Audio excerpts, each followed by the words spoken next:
এটা সত্য যে পুরুষের 4 বিয়ের হুকুম আমাদের ধর্ম অধিকার দিয়েছে, কিন্তু এটাও সত্য যে একটা পুরুষকে দ্বিতীয় বিয়ের জন্য বাধ্য করে একজন নারী। কিছু নারী আছে স্বামীর উপরে একদমই সন্তুষ্ট থাকে না।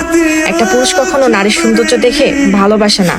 একটা পুরুষ এমন নারী চায় যে তাকে একটু শান্তি দিতে পারবে, তার মনের ভাব প্রকাশ করতে পারবে। আর পুরুষ এইসব যেখানেই পাবে সেখানে ছুটে চলে যাবে, হোক বিয়ের বয়স 10 মাস এবং 10 বছর, তাতে কোনো যায় আসে না।